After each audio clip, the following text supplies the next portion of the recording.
All right, let's give you a look behind the scenes on our engine swap on this TS-11 Iskra jet. Wait, hold on, that isn't right. This belongs at the end. Let's start from the beginning. Go.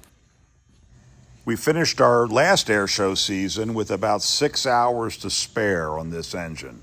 And part of me wanted to just go fly those hours off, but looking back and considering what we found, we made the right choice doing it this way. These SO3 engines, like many of these vintage jets, have engines that don't survive very long. The SO3, only 500 hours and the engine shot. This is partly due to the materials used in these old engines and partly due to what's printed in the military documentation that we use when we get our operating specifications and aircraft inspection program approved by the FAA.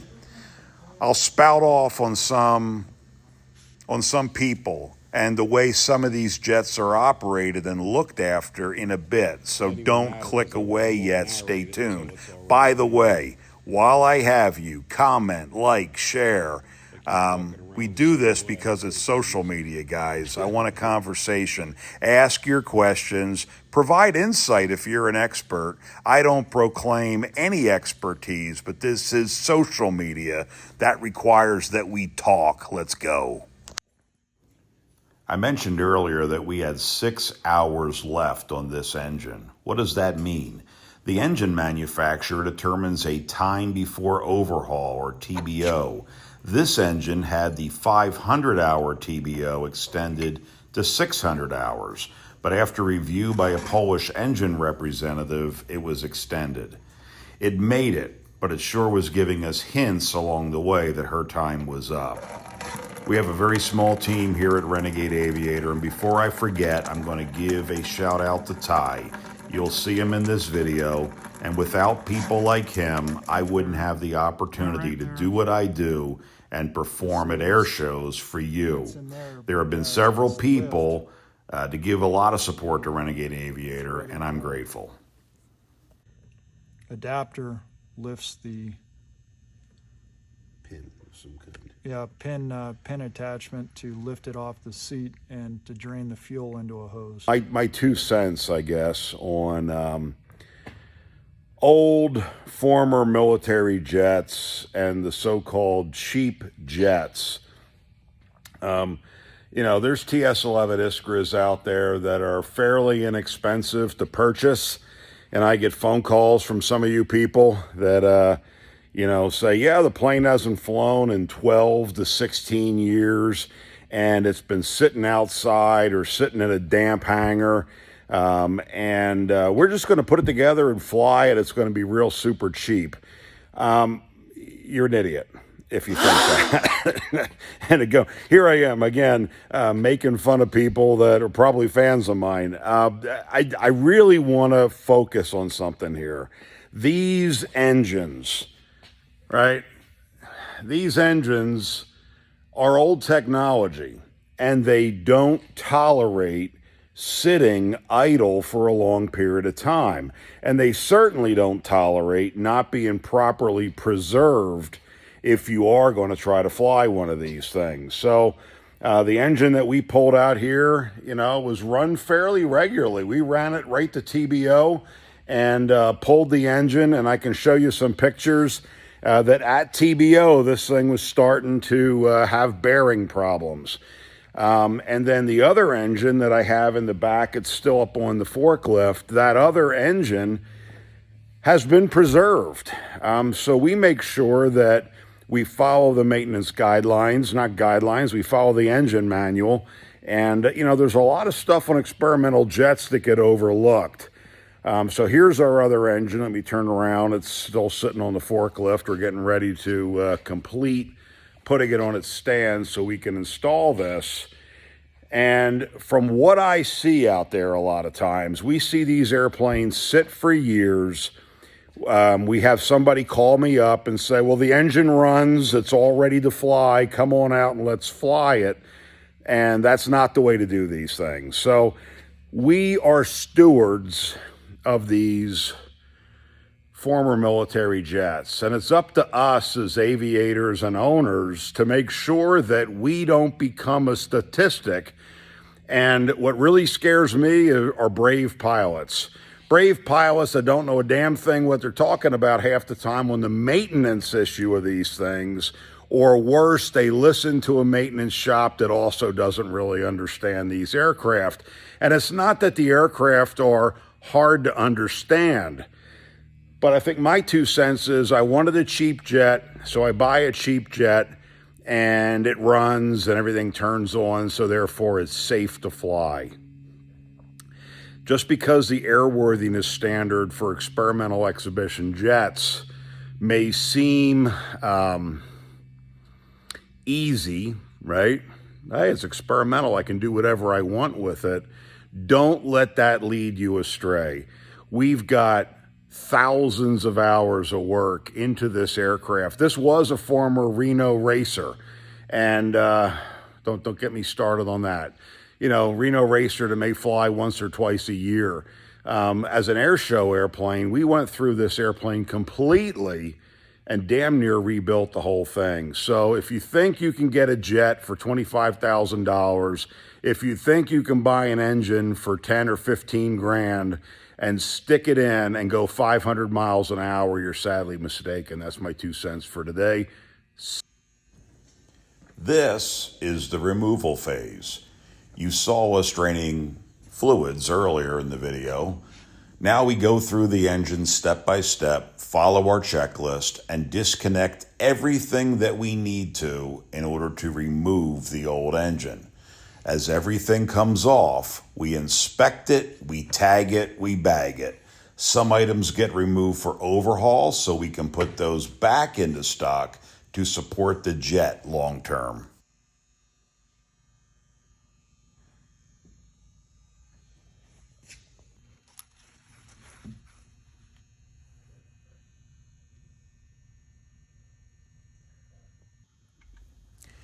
The new engine was removed from our other Iskra that had low time on it after overhaul. We preserved it per the SO3 engine manual, and we have one engine stand, but we should have two. So Ty built us a solution, and we will free up the stand so that we can pull the old engine. That's why the forklift is there. Remember, any long-term storage of a jet engine requires that it be preserved, period. Warning, remove little children from the room right now. Oh, I know. Why? Because people are fucking pussies, that's why. What, did I say that on camera? People are fucking pussies? That's the end of my podcast career, because I said people are fucking pussies. I can quit drinking officially. There you go. All right. Well, I can't speak for all hangars, but ours, not for the faint of heart. We keep a supply of hurt feelings reports on hand for our guests. You want reality? Yeah. This is the reality of working on anything mechanical, bitching about stuff, cursing out each other, or for anyone else who failed to show up, talking trash, and the occasional thrown tool. 36 hours to figure that shit out. Well, you know, and I'm okay with it. Right now, it's sitting there. Mrs. Renegade Aviator stays safely protected in the office, planning on how to escape the hangar and get away from this evil man talk. You have any idea how many problems in society that we've solved while working on airplanes? Anyone? Still with me? Hey, comment, like, and share. Let's do it. Here we go. Our checklist is complete. We hope. Laura's not here videotaping. Again. See the first video I put up? Well, that engine we took out is the one replacing this. Because we beat the shit out of it. All right. She's always fucking pissed. All right. Let's get this motherfucker out.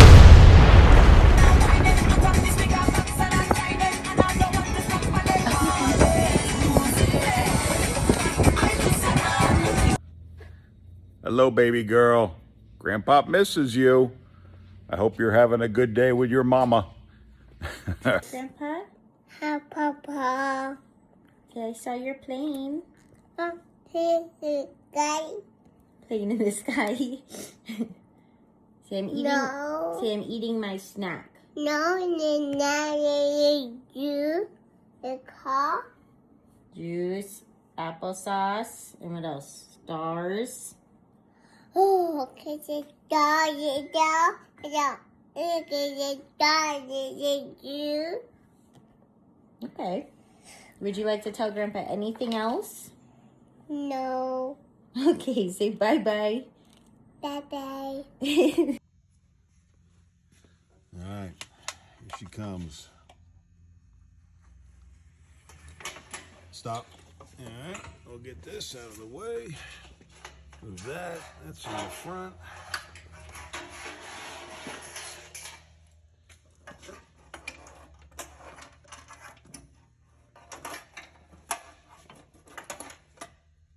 Oh, wait, could you grab that piece right there? The hanger? There you go. Yep, that's it. I got this. Oops, almost fell off my fucking chair. That would have been good.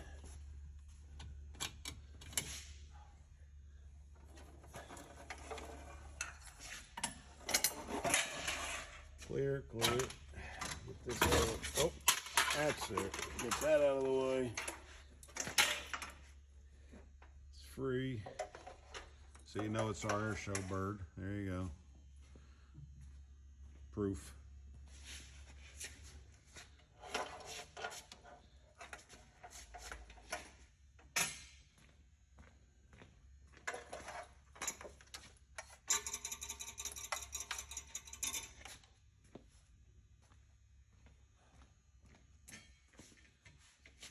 Free at last, free at last. Okay, you remember I told you why we made a great choice in pulling this engine early? It was running perfect, but the power was starting to fall off. 2 of the 3 bearings in these engines are open bearings. I'm not going to go into them now, but they're not supplied by an oil pump directly. So here we found evidence that our front bearing was starting to fail, so we were lucky to have caught it early. Any idea what happens to a jet engine when a bearing fails? Well, if you're flying it, you'll find out soon enough. I know what the fuck it is. I'm blessed and thrilled every time I get to fly any of these experimental jets. My goal here is to help you. There's cheap ways to do things. I know in dealing with us, we are not cheap. We're probably one of the most expensive options you can take to get properly trained in this thing or to get an aircraft properly looked at. But what is your life worth? What is the value of your well-being? And like I said, we're caretakers of these things. This aircraft will live on past me, hopefully. And that's the goal, right? To not screw up, to not, take what is a privilege for us here in the U.S. that we get to own and operate aircraft like this. And so I consider it a privilege. And as I talk to people that are looking to get into this stuff, as somebody was kind enough to do to me, they kind of stuck their finger in my face and said, you don't know what you're getting yourself into. Most of us are not independently wealthy, so it's a lot of sweat equity. But make no mistake, these are not aircraft you put gas in and go fly, not safely. And safety is the key. These engines put up with a lot of abuse, especially the ones used in the U.S. The parts availability a lot of times is tricky. And most of these airplanes sit idle. So when you buy one of these aircraft, I highly encourage you to talk to me. You're welcome to talk to me at any time on this stuff, but be careful, guys and gals. There's a ton of work to do in order to get the jet ready to accept the new engine. I love when we hear that a certain project will take, quote, only a couple of hours or maybe a couple of days. Maybe we have our heads up our asses, but somehow I doubt it. The installation was smooth overall, but let me highlight some of the tedious stuff. This is what happens when the FBO doesn't know how to properly set a start cart. You fry the crap out of your wiring. We fixed it. We had to rebuild it. Okay, well, there's lots of minor differences between airframes. So here's just one case in point. This junction here that I'm showing you in my hand was from the other jet, which is an older jet. The engines are relatively the same, but the vintage of the first jet is about 9 years older than this one. So one of the minor details, you see we have a junction here, and then this junction we're putting in, and the difference is that connection. So for some reason, what the Polish did is, as they upgraded the aircraft, there was a much larger bleed air line used on the later models. So not anything crazy or who cares why, but just when you're working on this stuff, we see a bunch of minor differences that have to be modified as we go along. Nothing's plug and play. Okay, so that's the new junction installed with the larger fitting that'll match up to the airshow jet.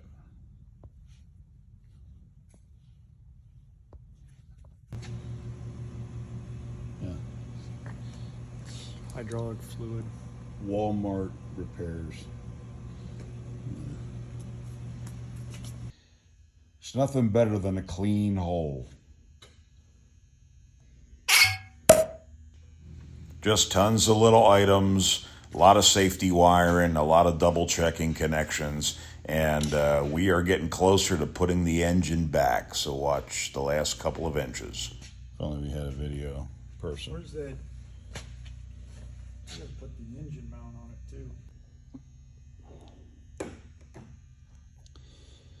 Engine mount installed. We needed to take this piece off before we put the engine mount on. So we did all that, changed that around. Everything's bolted into the capture points and safetied. Ready to go. Tons of tiny little details and fixing other people's screw-ups. We are finally ready to install the engine. It's been a long time, but here we go. It's going to go fast. The final inches are tedious. There's a shroud that has very tight clearance that needs to mate precisely to the plenum intake in the front of the engine. That, and we need to line up the 4 mounting points to the fuselage. This alone required Ty and I to retreat the neutral corners of the hangar, and at one point caused us to stop, open some tequila, and try the next day. This accessory case has 2 screens, by the way. Look for any shit. So here's the screen. Thing is, I already cleaned these, Yeah. so I haven't. But there was nothing in it when you pulled it before, right? Yeah. We might talk about this on a future video. No mice, right there. No mice. No mice. And if you know, you know. Mices. Right here we have 4 mice. Does anybody know what mice are in a jet engine? Or are they meese? I'm not sure. Mice or meese. Okay, all that preservative oil in the new engine had to be drained and refilled. And I've got a question to you oil types out there. I need expertise. We put in Aeroshell 750, used it on the other jet. We're now switching to Aeroshell 560. What do you think? Here we go. We're going to pull this thing out. Let's get this video wrapped up before we get old. Ah, shit. Too late. My wonderful parents, ladies and gentlemen. All right, we're getting ready to de-aerate the engine. So there's a procedure that we do to, once you swap engines, and there it is with our new mount installed. Engine's all set to go, and then what we'll do is we'll do a series of operations that'll clear all the air out of the engine. So we're going to make a mess all over the ground. Basically, we're going to pump a bunch of fuel through the engine, and we have a special tool that allows us to vent the key components on the engine. That is the engine Renegade Aviator. This is the special tool, and that is another special tool, having your crew chief pre-oil your engine. So if you don't pre-oil these engines, no good, guys. We go to Tractor Supply and buy syringes, and people think we're drug addicts. We are addicts, aviation addicts, but we use the syringes to inject about 100 cc's of oil straight to the bearings. At first, I brought my helmet out for the engine test run, but what kind of warped individual wears his helmet to do a test run? Well, there's a fucking mess. De-aeration. Yeah, so during the de-aeration process, we put about 15 or 20 liters of fuel through the engine to clear out all the air per the book. Ready? Push start. Let's try it out. Start it right on 5 seconds. 2, 1.